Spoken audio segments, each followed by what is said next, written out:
জঙ্গল সলিমপুর এই জায়গাটা আর কোনো সন্ত্রাসীদের এলাকা থাকতো না, অভয়ারণ্য থাকতো না। তাদের কাউকে এখান থেকে আপাতত উচ্ছেদ করা হবে না। এখানে কিন্তু আমরা বাস্তব চিত্র, গুণ চিত্র, সড়ক যোগাযোগের চিত্র দেখেছি। কিছু সরকারের সিদ্ধান্ত জানিয়েছি যেগুলো বাস্তবায়ন করে।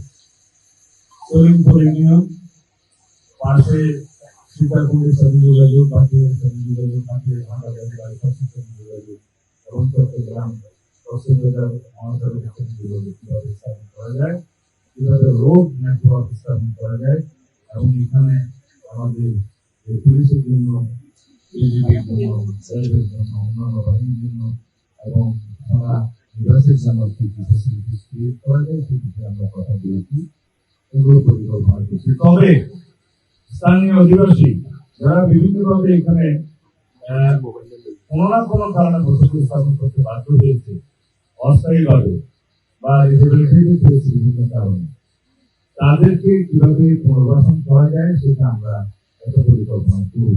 তাদের কাউকে এখান থেকে আপাতত উচ্ছেদ করা হবে না।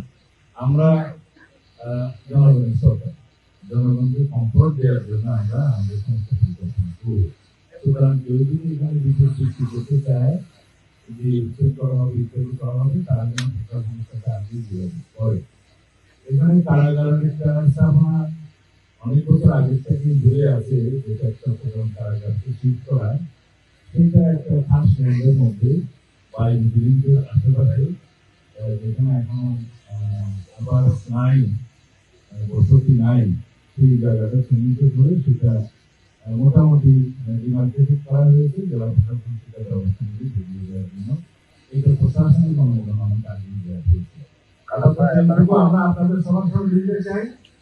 এই আলীনগর, জঙ্গল সলিমপুর এই জায়গাটা আর কোনো সন্ত্রাসীদের এলাকা থাকতো না, অভয়ারণ্য থাকতো না। এর আশেপাশে দুইটা পাহাড় টিলাশ্রেণী আছে, একটা হচ্ছে বেতুয়া আর একটা চা বাগান। এই এরিয়াতে সন্ত্রাসীদের আছে বলে আমরা জানতে পেরেছি। এখান থেকে তাদেরকে উচ্ছেদ করা হয়। তবে সারাশি এবং যৌথ অভিযানের মাধ্যমে, পরিকল্পিত অভিযানের মাধ্যমে সারা দেশব্যাপী মাদক, সন্ত্রাস, জুয়া এবং চাঁদাবাজি এই চারটাকে আমরা অ্যাড্রেস করব অত্যন্ত গুরুত্ব সহকারে। এগুলোকে আমরা নির্মূল করার চেষ্টা করবো। তার জন্য আমরা আইনি সংস্কার করছি। কারণ দেখা যায় 1867 সালে জুয়া আইনের মধ্য দিয়ে জুয়াকে নিয়ন্ত্রণ করা যাচ্ছে না। এখন জুয়া, অনলাইন জুয়া, অফলাইন জুয়া, বিভিন্ন রকমের মডেলিক জুয়া এবং বেটিং এগুলো চালু হচ্ছে। এগুলো চালু হয়েছে অনেক বছর আগে। এগুলোকে আমরা কখনোই আইনিভাবে করতে পারছি না, বিকজ আইনটাই নাই। আইনটাই সেই আইনটা আমরা নিয়ে আসার চেষ্টা করবো। তাহলে আইনি বাহানের আমরা অ্যাড্রেস করবো। একই সাথে মাদক নিয়ন্ত্রণ আইনে আমরা যাতে স্পেশাল ট্রাইব্যুনাল স্থাপন করতে পারি সেই বিভিন্ন আনবো। এখানে হাজার হাজার মাদক মামলা আছে যেগুলো পেন্ডিং হয়েছে বছর পর বছর, সেগুলো নিয়ে করতে হবে। এইভাবে আমরা আমাদের দেশকে বাঁচাতে পারি, যুব সমাজকে বাঁচাতে পারি। আর কিশোর গ্যাংয়ের যে উৎপাদ হয়েছে সেটার জন্য আমরা কিছুটা আইন আনতে হবে, যে কিশোর গ্যাং বলতে কত বয়স পর্যন্ত তাদেরকে কিভাবে দেওয়া যায়।